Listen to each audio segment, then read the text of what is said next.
What's going on? This is Matt Mills. Welcome to Delay of Game. I know we're post-finals, but it seems like the NBA just wanted to stay in the forefront. So we're going to go through a few of the updates just to have a real quick episode, just to talk over some things that's been going on. And like I said, we'll also be expanding into other sports. But I wanted to also, before I go any further, thank you for your support. Thank you for listening on something I'm just enjoying doing. I appreciate all of you for subscribing and liking, and if you do comment, I appreciate that also. I just ask that you continue to listen and to comment. If you hear anything you interest or anything you don't agree with, please comment. So to continue, we're going to go into a little bit of NBA news that has been going on. The big one or the major one, or maybe we should build up to it. The Jazz have picked a new head coach, Will Hardy, who is a Celtics assistant, which I don't know much about him, but given that franchise and that coaching staff, the performance that they had this year, I think any coach from that staff, I guess, could be a good addition, and I think the Jazz just needed to change. I think that coach, when he left, needed to change, and we'll talk about it later, but I think that team is going to make some moves for a change. Of course, Kemba Walker was traded to the Pistons, which I'm sure is happy. A lot of the Knicks fans and New York fans are ready for that to happen. It was not working out with the Knicks. And I will say Kemba Walker has been having trouble in general since he left the Charlotte Hornets, in my opinion. So hopefully he'll be able to recover while with the Pistons.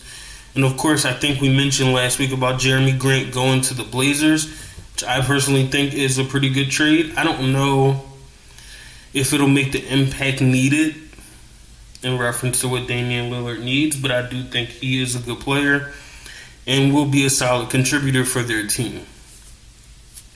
One of the big news, of course, is Russell Westbrook opt in to his $47.1 million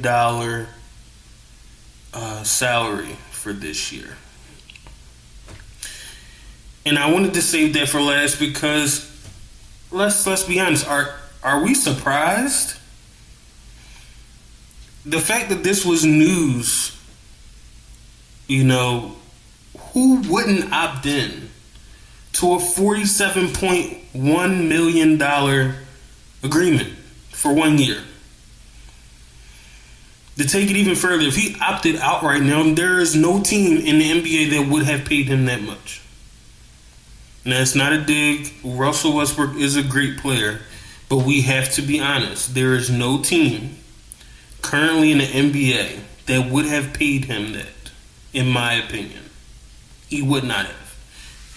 So I'm sure he was happy-go-lucky saying, calling the Lakers or calling his agent to be like, hey, I'm opting in. This isn't over. I'm not going anywhere. If Russell Westbrook leaves the Lakers, it would be because of a trade. He is not choosing to walk. He's not walking away from that contract. Any team that trades him is going to have to pay him and probably extend him. The Lakers are in a position where they are stuck with him. The new coach is going to have to find ways to use him effectively with the rest of the team. He's not going anywhere. So the fact that this was news is hilarious because he's not willingly walking anywhere.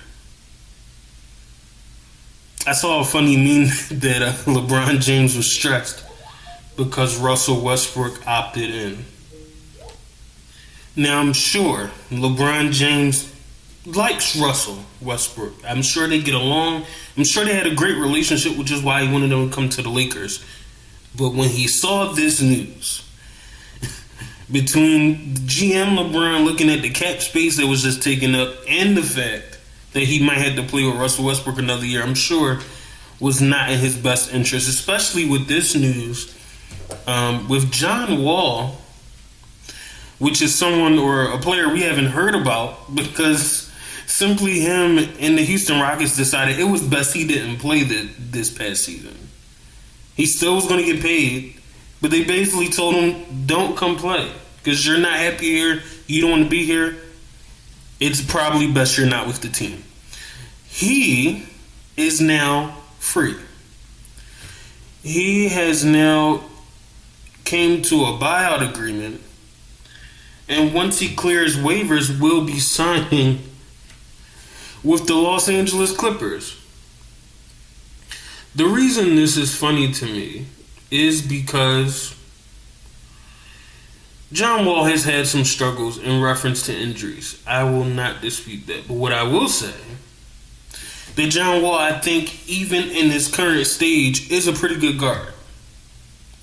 And will be a great contributing factor to any good team. But in my opinion, that he went to the Clippers, who I think most basketball fans will agree, barring injury, the Clippers are in good company. Before we saw Kawhi got hurt, they were in good position. The problem is Kawhi has not been back. Paul George has been injured, and when he tried to come back, they were better, but he wasn't. It was a little too late in the season for it to make an impact. Because I think he was injured, came back, and then I believe he tested positive for COVID, which caused him to miss the playing game. So I'm pointing this out that the Clippers, I think, play very well and very competitive with most teams without their two best players. And then you throw in an upgrade at point guard. I think the Clippers, if they can get healthy, will be a very good team this year, is what I'm getting at. I think the addition of John Wall, where he might not be the superstar or the star we once thought he was, I think he will be a good player and add additional depth to the Clippers team. So I actually think it was a good pickup, and I don't think it will even cost them that much as a pickup. So in that regard, it couldn't hurt. To discuss a few rumors, I did read that possibly the Utah Jazz are moving on from Mike Conley this offseason. At the time, I thought it was a good pickup. I still think he is a good player. It's something just not right with the Jazz. I think it might come to the point of it being blown up because there's even rumors about Gobert getting traded. I think they might be trying to find ways to keep Mitchell, and they possibly will blow up the rest of the team. I don't know what's going on over there, but time will tell, and we'll see. Let the chips fall where they may. I know we still got DeAndre Ayton talk. Where is he going to end up? What's going to happen with him? Will he be re-signed? Will they let him walk? Will there be a sign and trade? We don't know. But we do know that Kyrie Irving opted in to his deal.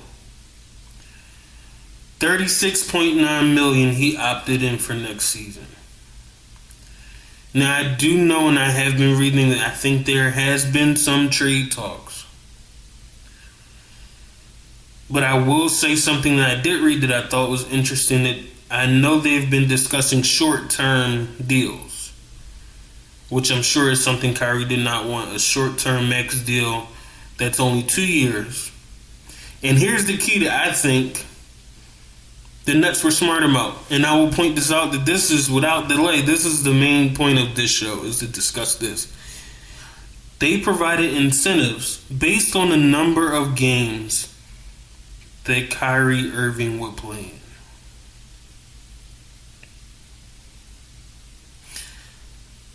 Fair enough.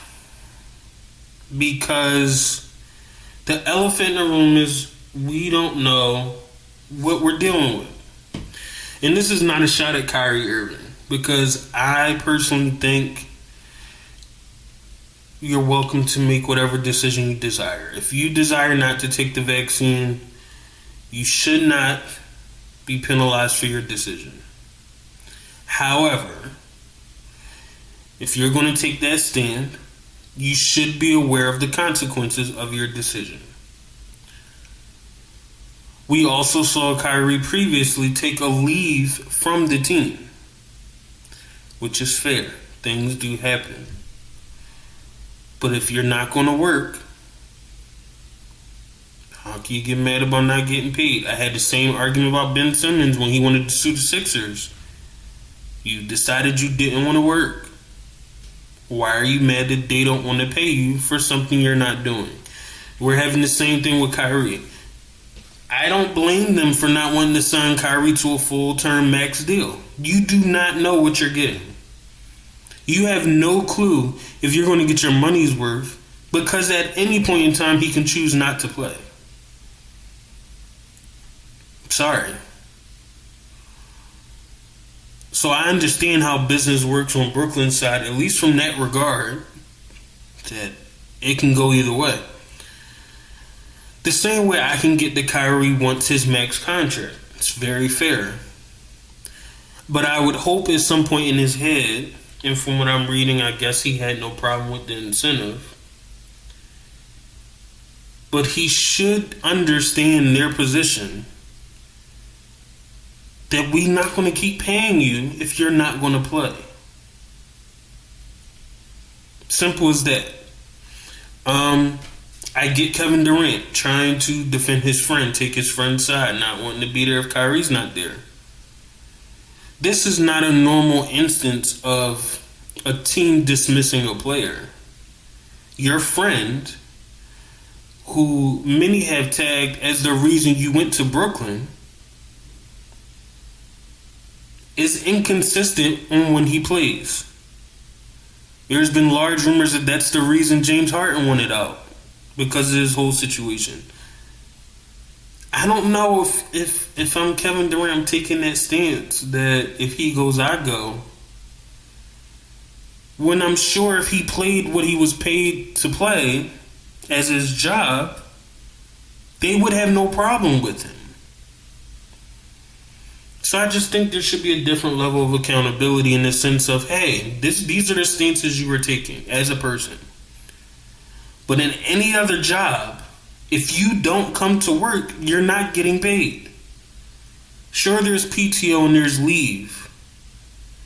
But for you just to decide that your decision is going to prevent you from playing or working some of your job, I think that's something you have to consider going forward with an employee. I don't know why that's so abnormal that Brooklyn had hesitancy about re-signing him to a long-term deal. I didn't get it. But he opted in. And we'll see. There's a chance he still could be traded. But at the moment, they're all happy. I hope they make it work. They still got Ben Simmons because who knows if he's going to play. They say he should be ready by the beginning of the season. For his sake, I hope he is able to get back on the court and get back to playing the game very stress-free. Hopefully he won't have as much pressure being on that team and he can just get back to playing a game that he dedicated his life to. But I think the Nets have some of the largest variables because anything could happen between now and when the season starts. We legit could be looking at this Nets team and it be completely different in 3 months. KD could be gone, Kyrie could be gone, Ben Simmons could arrange a buyout, and we see a Nets team that has none of his stars and has traded away all their draft picks, so they have no future at all. And I think the reason I bring this up, because I think Brooklyn was getting a lot of heat for their decision making, but even bigger than that, is it really worth going all in on superstars like a lot of teams have been? Because we've seen it happen and it not work.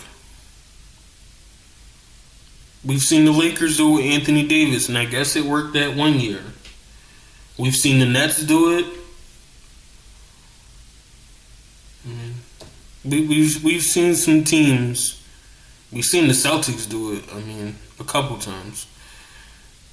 When they tried to get Kyrie, I think they thought that was going to put him over the top. And I also think when they got Kemba Walker, who's not a superstar, I guess at the time we thought he was a star, they probably thought that put them over the hump too. You know, we look at teams leveraging their futures. The Clippers did the same thing with Kawhi Leonard, and they haven't won anything. But yet, we look at some of the teams that have made smart moves. I mean, we can look at the Heat. We can look at those Milwaukee teams. I mean, do you say Drew Holiday wasn't a big deal when they made that move years ago? But I mean, it got him a championship.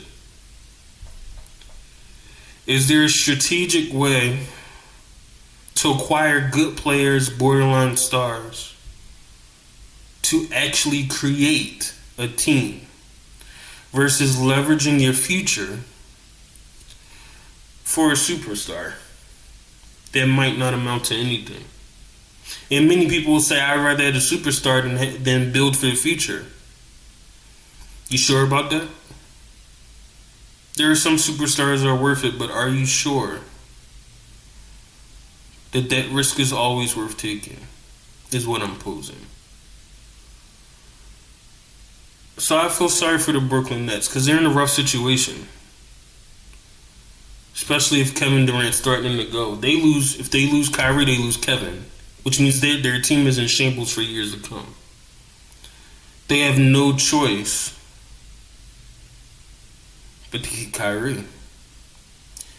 And hope they can figure something out between their new big three. So time will tell. Like I said, we'll be getting into other subjects. Shout out to the Philadelphia Phillies that, since they've got their interim coach, they've been doing pretty well. And I've actually been watching a little baseball. They've been doing pretty well. So hopefully they can keep it up. Hopefully they can put some wins together. I'm sorry about Bryce Harper getting hurt. I hope he'll make a good recovery and won't be out too long. But until next time, thank you for your support. Thank you for checking this out. If you have any thoughts, please leave the comments down below. If you like the video, please like. If you do like the content, please subscribe. And until next time, I hope you have a good day, have a good week. Find a way to enjoy your weekend, and I'll talk to you next week.